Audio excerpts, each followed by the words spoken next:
3 ways to organize your nervous system? Yes. And one way is to look at central nervous system and peripheral nervous system. And the central nervous system is the brain and spinal cord. That's clear, yes?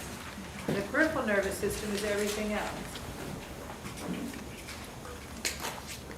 Okay? And included in that everything else are spinal nerves, cranial nerves, just peripheral nerves.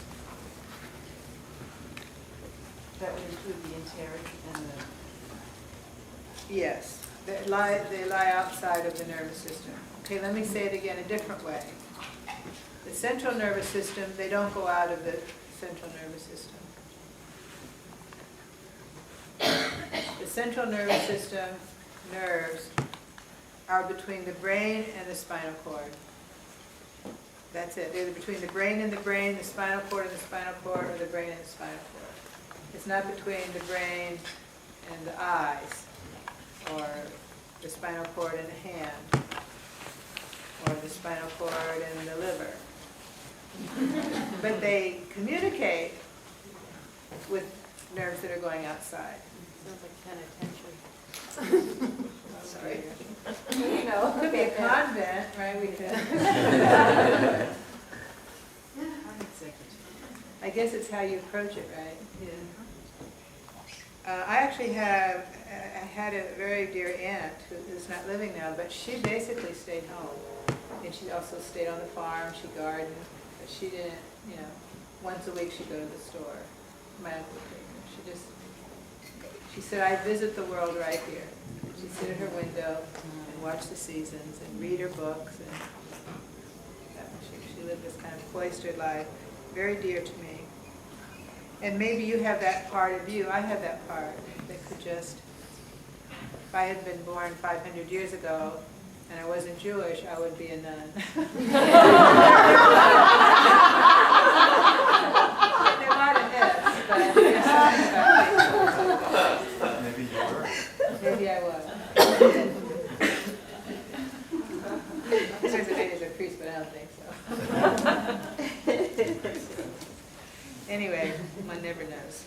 But just that part of you that doesn't go anywhere, that's just happy being in the center. And the other part that's going here, guests coming in and guests going out, and active life. The second way to organize in this way of looking is the autonomic nervous system and the somatic nervous system.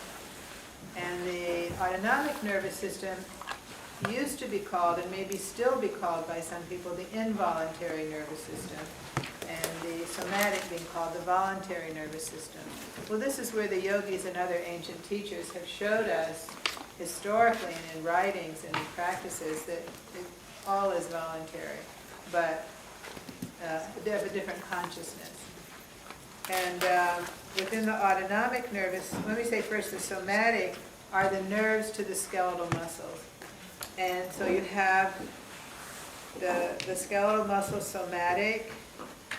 And it's interesting that the word soma, meaning body, was given to these that are about our action in the world, where the autonomic is more automatic. Well, fortunately, we don't have to think about the autonomic, but we can. And yeah, I like that.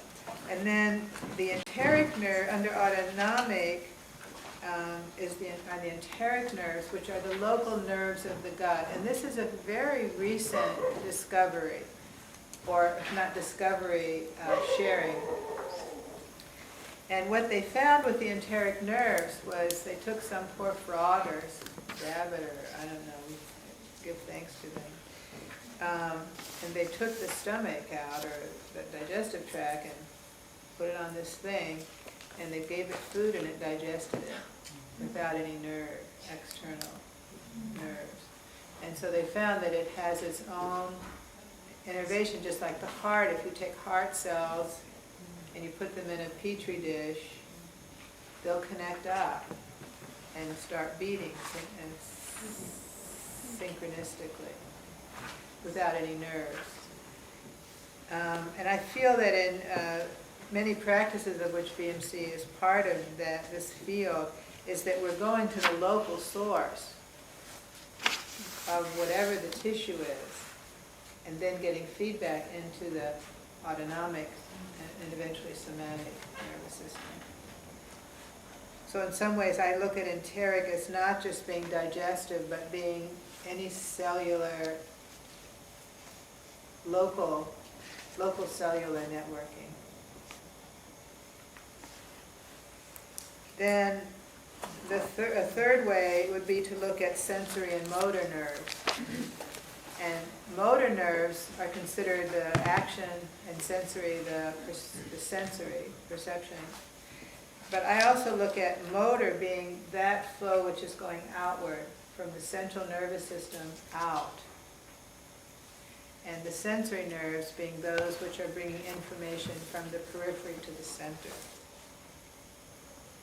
And for example, when we're exploring in hands-on work, maybe could be anything, but let's say I say, okay, if you put your hands on, yesterday, the autonomic rhythm, and you say, not you, but that's somebody, I go to somebody and they say, I don't feel anything. I say, yeah, of course, because all your nerves are going out. You're in a motor state. You're giving information out. You're not taking information in. It's not mean you're not taking any, but the focus is that you're going outward. So then, at least, start the flow, go to your incoming nerves to receive the information. On the other hand, someone says, well, I just don't have the strength. Well, for one thing, all your information's coming in.